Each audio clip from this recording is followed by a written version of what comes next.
বিচার চাই, বিচার চাই। ওরাতে এমন আন্দোলন করতে হবে, বন্ধ করে দেওয়া হবে। এখানে আমাদের শিক্ষক, আমাদের ওস্তাদরা নিরাপদ নয়। সেই শিক্ষা আমরা কি করবো? সেই দেশ দিয়ে আমরা কি করবো? সেখানে আমাদের শিক্ষকরাই নিরাপদ নয়।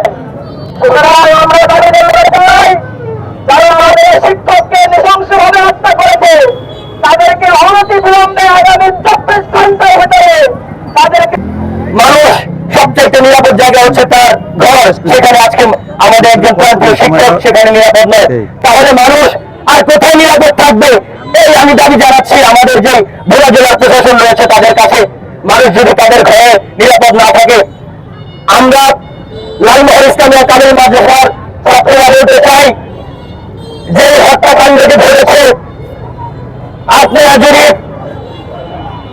আগামী যে এক সপ্তাহের মধ্যে যদি তাদেরকে গ্রেফতার না করে দৃষ্টান্তমূলক শাস্তি না দেন, তাহলে লালমোহন ভোলা জেলার সকল শিক্ষা প্রতিষ্ঠানের ছাত্রছাত্রীরা ইনশাল্লাহ রাস্তায় নেমে আসবে। আমরা খুনি চাই না, আমরা দেশে কোনো বিশৃঙ্খলা চাই না, আমরা চাই মানুষ তার সঠিক অধিকার, মানুষ তার সঠিক। যাবৎ ভোলা জেলার আইন শৃঙ্খলার পরিস্থিতি অনেক অবনতি ঘটেছে। আপনারা দেখেছেন গতকালকে রাত্রে আমাদের মহাদিস ভোলা জেলার ঐতিহ্যবাহী শিক্ষা প্রতিষ্ঠান ভোলা দারুল হাদিস কামিল মাদ্রাসার সম্মানিত মহাদিস, উপজেলা মসজিদের সম্মানিত খতিব, ইসলামী প্রাঙ্গণের ভোলা জেলা শাখার সম্মানিত সাধারণ সম্পাদক, আমাদের শ্রদ্ধাভাজন ব্যক্তিত্ব জনাব আমির হক নোমানী ভাই এশারের নামাজে পড়ে বাসায় ঢোকার সাথে সাথে দুর্বৃত্তরা তাকে নির্মমভাবে আঘাত করে, তার বুকে, তার গলায়, তার পায়ে নির্মমভাবে আঘাত করেন, নির্মমভাবে তাকে হত্যা করেন। হাসপাতালে নেওয়ার সাথে সাথে ডাক্তাররা তাকে মৃত্যু বলে ঘোষণা দেন। তার বাচ্চা রয়েছেন অল্প বয়স্ক। এই অল্প সময়ের মধ্যে দুর্বৃত্তদের হাতে তার এই হত্যার আমরা তীব্র নিন্দা এবং প্রতিবাদ জানাচ্ছি। লালমোহন ইসলামিয়া কামিল মাদ্রাসার পক্ষ থেকে, লালমোহনের সাধারণ শিক্ষকদের পক্ষ থেকে, লালমোহনের সাধারণ মানুষের পক্ষ থেকে এই হত্যার তীব্র নিন্দা এবং আমরা প্রতিবাদ জানাচ্ছি। সম্মানিত উপস্থিতি, আমরা আইন শৃঙ্খলা বাহিনীর কাছে আহ্বান জানাবো, অনতি বিলম্বে এই সন্ত্রাসীদেরকে, এই খুনিদেরকে অ্যারেস্ট করে আইনের আওতায় এনে তাদের বিচার কার্য দ্রুত সম্পন্ন করার জন্য লালমোহনবাসী সহ লালমোহনের সকল শিক্ষক সমাজের পক্ষ থেকে, বিশেষ করে লালমোহন কামিল মাদ্রাসার পক্ষ থেকে আমরা আহ্বান জানাচ্ছি। আমরা দেখতে চাই আমরা হত্যাকারীদেরকে অল্প সময়ের মধ্যে আমরা আইনের আওতায় আনার আমরা জোর দাবি জানাচ্ছি। পাশাপাশি সার্বিক আইন শৃঙ্খলার আরো উন্নতি এবং ভোলা জেলাদেশী বিভিন্ন জায়গায় প্রতিমন্ত্রী সহ চট্টগ্রাম সহ লালমোহন সহ বিভিন্ন জায়গায় আইন শৃঙ্খলার যে অবনতি করেছে তার দিকে প্রশাসন দৃষ্টি দেবেন। এই আশাবাদ ব্যক্ত করে অল্প সময়ের মধ্যে ওইদেরকে অ্যারেস্ট করে আইনের আওতায় আনার আহ্বান জানিয়ে আলোচনা শেষ করছি। হত্যার প্রতিবাদে আজকে বিক্ষোভ এবং এই মানববন্ধন কর্মসূচির সম্মানিত সভাপতি উপস্থিত আছেন আমাদের লালমোহন ইসলামিয়া কামিল মাদ্রাসার শিক্ষকবৃন্দ এবং ছাত্রবৃন্দ। আমি আজকের এই সমাবেশে বলতে চাই, যারা মুহাদ্দিস মাওলানা আমির হক নোমানীর হত্যা করিয়েছে, যারা হত্যা করিয়ে এখনো বাহিরে রয়েছে, প্রশাসনের কাছে আমি আবেদন জানাবো, তারা যেন 24 ঘন্টার মধ্যে গ্রেপ্তার হয়ে তার ফাঁসিতে ঝুলতে পারে। যেহেতু তারা অন্য করেছে, মানুষ হত্যা করেছে, অথচ মানুষ হত্যা করা কোরআনের দৃষ্টিতে সম্পূর্ণ হারাম। আল্লাহ বলেছেন, মান কদর কেউ যদি দুনিয়ায় কোন একটা মানুষকে হত্যা করলো, সেজন্য দুনিয়ার সকল মানুষকে হত্যা করার পাপ সে কাদেরও। কোন এই দৃষ্টিকোণ থেকে আমি বলতেছি, প্রশাসনের কাছে আবেদন জানাচ্ছি, তারা যেন এই 24 ঘন্টার মধ্যে ওই খুনিদেরকে হত্যা করে ছেড়ে পড়ে তাদের উপযুক্ত শাস্তি প্রদান করে।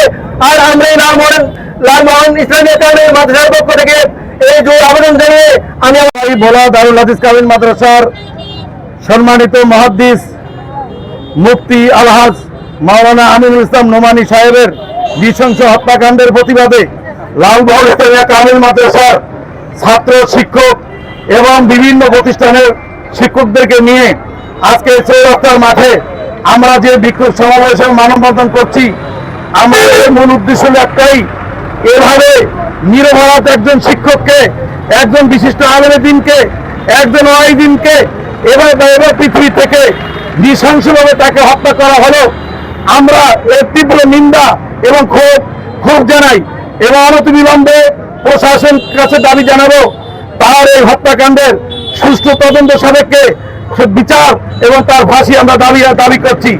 যদি এর ব্যত্যয় ঘটে ভোলা জেলার শিক্ষক সমাজ, ভোলা জেলার সকল ছাত্র শিক্ষক জনতা, তৌহিদি জনতা সকলকে নিয়ে আমরা দুর্বার আন্দোলন গড়ে তুলব এবং এই খুনিদেরকে ফাঁসির কাছে অবশ্যই আমরা তাদেরকে রক্ষণের ব্যবস্থা করব। আমরা প্রশাসনের কাছে দাবি জানাচ্ছি অনতিবিলম্বে এই আমাদের যে নিরপরাধ একজন আলেমে-দ্বীন, বিশিষ্ট আয়োজিন, একজন খতিব, একজন শিক্ষক, শুধু তিনি একজন শিক্ষক নয়, তিনি কামিল স্তরের বুখারী শরীফ, মুসলিম শরীফ, তিরমিজি শরীফ সহ বিভিন্ন কিতাব যিনি পাঠ করেন, আজকে তাকে এবারে দুনিয়া থেকে নৃশংসভাবে যেতে হলো। এটা জানি না আমরা কোথায় বসবাস করছি। আজকে আমরা ছাত্র, শিক্ষক, জনতা কেউই মনে আমরা নিরাপদ না। আমরা প্রশাসনকে বলবো আপনারা শক্তিশালী হন, আপনারা আপনাদের দায়িত্ব পালন করুন। আপনাদের দায়িত্বের পাশাপাশি আমরা আপনাদেরকে সার্বিক সহায়তা করব। যখন যেখানে আমাদের সাহায্য লাগবে আমরা শিক্ষক সমাজ আপনাদেরকে সহায়তা অবশ্যই করব, এই আশা ব্যক্ত রাখি। এবং আজকে এখানে যে আমরা এই বিক্ষোভ এবং যে মানববন্ধন করেছি, আমরা সাময়িকভাবে বিভিন্ন ব্যবসায়ী, বিভিন্ন জনগণ আপনারা যে সাময়িক কিছু কষ্ট ভোগ করেছেন, যদিও আপনাদের এই কষ্ট মনে করার কথা নয়, কেননা আজকে আমাদের বুক ছিঁড়ে যাচ্ছে। আমাদের একজন শিক্ষক, আমরা আজকে ক্লাস করতেছি আর উনি এসব নামাজ পড়ে বাসায় গেছেন, যেখানে তার নিরাপত্তার জায়গা, যেখানে তার নিরাপদভাবে যিনি সেখানে আশ্রয় নিলেন, সেখানে তাকে এভাবে নৃশংসভাবে হত্যা করা হলো। এরা তীব্র ভাষায় ক্ষোভ জানাই লালমোহন উপজেলার সর্বস্তরের শিক্ষক সমাজ, লালমোহনের সর্বস্তরের জনগণ, লালমোহনের বিশেষ করে লাল মিশন কামিল মাদ্রাসা সহ সকল মাদ্রাসার পক্ষ থেকে আমরা তীব্র নিন্দা ও ক্ষোভ জানাই।